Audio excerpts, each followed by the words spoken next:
Ang sa kapropeta si Elias kung sa kaadlaw, si Jeremias siya na pag-ampo, kung sa kaadlaw din sa kabingawan ng spiritual sa yawa. O, manang ang 40 sa ato, panahon sa Korisma, 40 kaadlaw sa katigat-tagaan sa Ginoo o sa simbahan, panahon o sa buhaton, panahon sa Korisma, una, mag-ampo.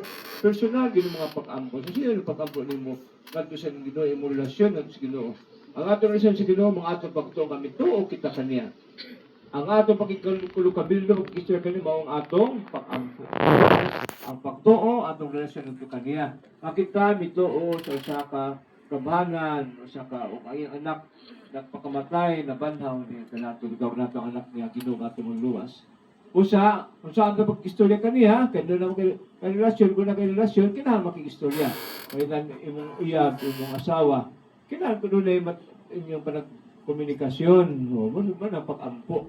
Ora kita magkuan sa Ginoo ikumusta kaniya sa atong kahimbang, sa atong kinabuhi mga panahon sa Kristo pag-ampo. O may Jesus sunod imong kwarto, pag-ampo sa mga mahal na sa tago. O magkitampo ka sa mga panginahanglan, sa mga kaigmayo sa uban pa. Ang pag-ampo pagkulo ka bildo sa Ginoo. Ikaduha, ang pagdisiplina sa kagulion pinaagi sa una pagpuasa. O fasting o sa mga pagpuasa, panahon na tumiba imiaga itong Mercury sa Baglis matulog puasa. Ang maabot na pagpuasa panahon sa Biyernes Santo. Sa may puasa, ang limukaon ko sa kananan. O limukaon ko sa kananan, hindi pamahal di ko mukaon, sa panahon sa Biyernes Santo lang.